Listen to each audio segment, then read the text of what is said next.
hand fight.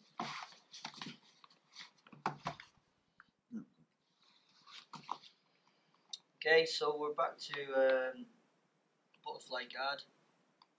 Graham is at this time going to be in some kind of combat base. He's leaving his ankle here. I mean, he's gone into lazy guard, lazy donkey guard kind of thing here.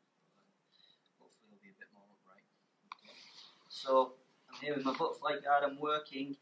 What I'm going to do is I'm going to snatch this ankle at the same time. So this hand goes down and snatches this ankle. Right, this is a little bit different than the way that Marcel gets to his single leg X. This is just old school leg locking, which I come from. I find it better for me to do it this way.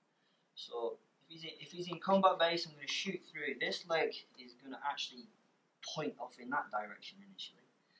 All right, I can't get my shin in too close straight off the bat because I don't know where I'm going to have to put the other foot. I might have to go to, if he stands up, I might have to go to X guard. So I need to know at this point which one he's going to go. So I grab this ankle. I'm going to shoot myself forward. Now this would come from driving myself under. My knee's going to come across his chest at this point, and I put my shin down the centre. All right, I've got away with Ashi at this point. This hand's going to grab the back of his knee at the same time, and I'm going to put this either on his hip, if you want to do it how everyone else does it, or right across his hip, or right across to either side, if you want to do it the way I do it, okay? If you watch my other videos, you'll know why I do that. If you don't watch my other videos, I do it like that because I do, okay? As I've got this in here, if Graham tries to stand up at this point, I know I've got lots of control on his hip. It's actually a pin across his hips. It's very difficult for him to stand up. It's very different. Take that leg out. It's very different than this. If he powers his way up now, there's a likelihood he'll get to his feet. Okay? If I put this across his hips, you'll find this yourself, and I reinforce it. I'm actually locking his hip down in place. I'm pulling this leg.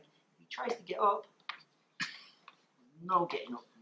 He might do if he's mega strong, but in the act of getting up, he's only turning his own heel over. So if you look what's happening here, he's turning his own heel over. Okay. So once I'm here, I'm literally going to sit up towards him slightly, and then I'm going to take the heel. So I sit up towards him slightly, and I take the heel, and sit back down again. All right. Everything's twisted and locked in. Everything's held tight. He will have grabbed this hand by this point. It's the law of heel hooks. But because I am where I am, even if he grabs that hand, if I squeeze the knees, I get the tap. I have to. It's in a really horrible place. If I do manage to get my hands together, I put my hand on here, and all I'm going to do is I'm going to go that way. I'm not going to twist in that direction. I'm just going to go backwards. And then tap.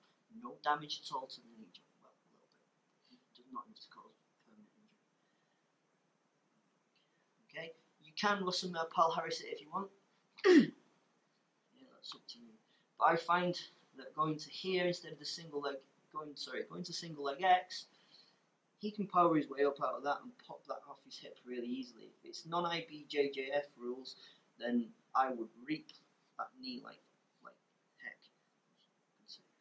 And lock that completely in there.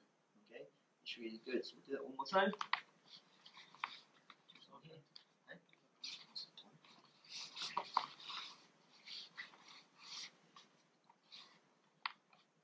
I'm here. Somehow I've managed to get to his ankle. It would never let me do this in a million years, by the way. He'd be over there by now. So, okay, I'm going to dive underneath.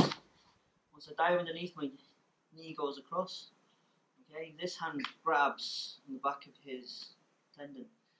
Look where my leg is. If I go here and stuff, even if he starts to force my foot down at this point, okay, even if he tries to push my foot off that hip, it's not difficult for me just to re-pummel that back in.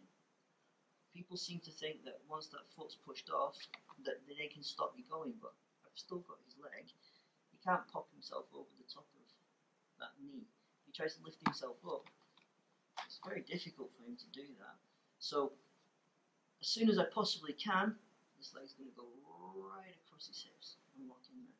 Squeeze my knees together and lock this in. This is really tight. I'm going to sit up slightly in Graham's direction, which is going to present the heel, keeping everything tight. Okay, if I can get my hands together, if he allows me to get my hands together, I'm my forearm is underneath his heel, and I have to just relax my ab to get the tap. Alright, I can rotate onto the shoulder if I want.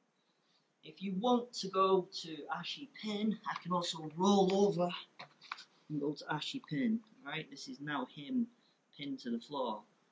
Yeah, he's not going to rotate out of this. If he tries to turn that way, he's locked in. If he tries to turn that way, he's a fool. But I can go to Ashi pin as well. So if you want to watch the other videos on this, then you'll see why I use this complete knee